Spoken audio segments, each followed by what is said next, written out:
Siekdami atkreipti visuomenės dėmesį į prastą dviračių takų būklę, jaunimo organizacijų nariai nusprendė surengti dviračių žygį. Starto vietai pasirinko Kauno technologijos universitetą. Ir iš čia per visą Žaliakalnį pajudėjo link miesto savivaldybės. Dviratininkai miesto merui nusprendė nuvežti raginimą, pagaliau realiai pradėti įgyvendinti dar prieš keletą metų patvirtintą dviračių takų plėtros programą.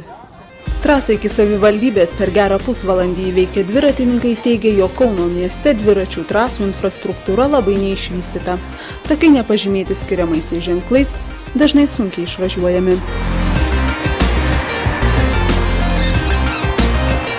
Važiuojant dviračiu esą nuolat kyla pavojus gyvybei, o pasiekus miesto centrą dviračių nėra kur saugiai palikti. Kai mes pravažiavam čia atkarpą, tai galėjo visi pajust, koksai švarus Kaune yra oras ir kaip galima puikiai važinėti dviračių tenai, kur nėra dviračio takų.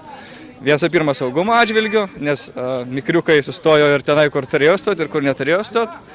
Visų antra, pačiu oru, pačiu klimatu, kada tai tave pučia CO2 ir visos kitos dujos, tai yra ne tas jausmas, kada tu važiuoji ir tu nori jausti ne tik malonumą, bet ir aišku nuvažiuoti į darbą, į studijas.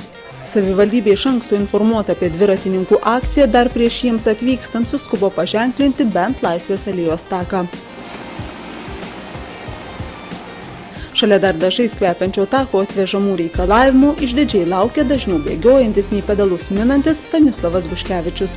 Pastarasis pakeitė komandiruotę išvykusi dviračių entuziazmu garsėjantį miesto merą. Pasak Kauno valdžios, situacija tikrai nėra pati blogiausia. Dviračių takams kasmet skiriama vis daugiau lėšų, pamažu plečiamas dviračių takų tinklas.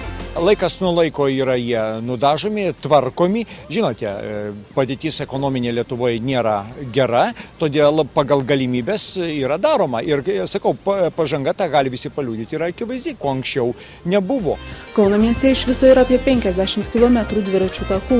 Deja, pasak dviratininkų, dauguma jų tarpusavyje nesujungti ir veda į niekur. Reporterė Kristina Karlonė, Kaunas.